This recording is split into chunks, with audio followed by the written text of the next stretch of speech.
नमस्कार, आप देख रहे हैं द दस्तक 24। पेश है अब तक की बड़ी खबरें।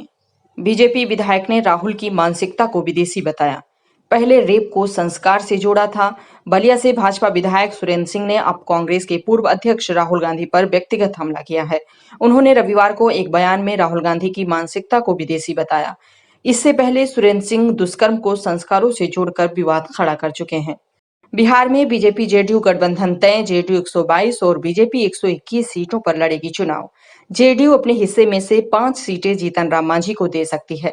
बता दें कि बिहार में 28 अक्टूबर को पहले चरण की वोटिंग होगी। 10 नवंबर को वोटों की गिनती होगी। दूसरे फेज का चुनाव 3 नवंबर को और अंतिम तीसरे चरण का चुनाव 7 नवंबर को होगा। युवा होना कोरोना से बचने की गारंटी नहीं, रिपोर्ट में हुआ खुलासा। 20 से 40 साल के मरीज 34% बढ़े। अस्पताल कहते हैं कि लक्षण के बावजूद युवा टेस्टिंग नहीं कराते, खुद दवा लेते हैं और फिर गंभीर हालात में अस्पताल आते हैं।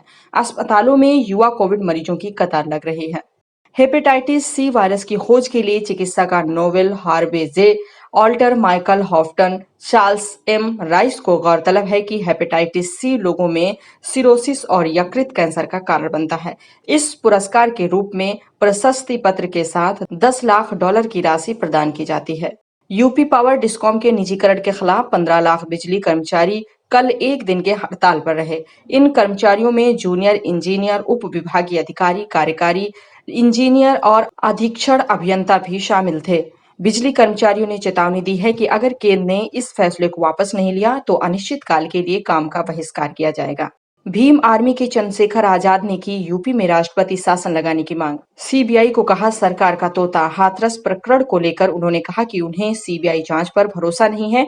उन्होंने मांग की है कि हाथरस प्रकरण की जांच सुप्रीम कोर्ट के रिटायर्ड जजों का पैनल करे।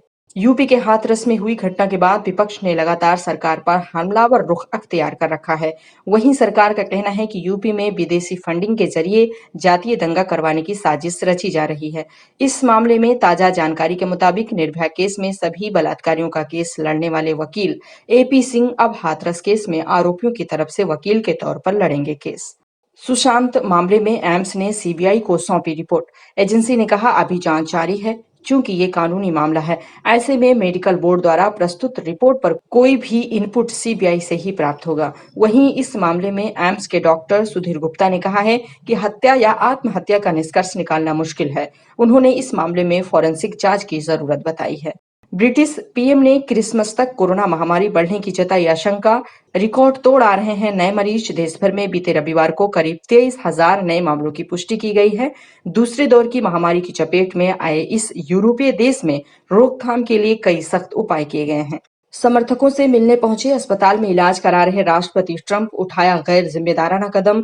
ट्रंप समर्थकों के करीब पहुंचे लेकिन इस दौरान वो अपनी काली एसयूवी से नीचे नहीं उतरे। उनके इस कदम की डेमोक्रेटिक पार्टी के नेताओं और स्वास्थ्य विशेषज्ञों ने आलोचना की है। आज की 10 बड़ी खबरों में इतना ही। अन्य खबरों के लिए बने रहें द दस्तक 24 के साथ।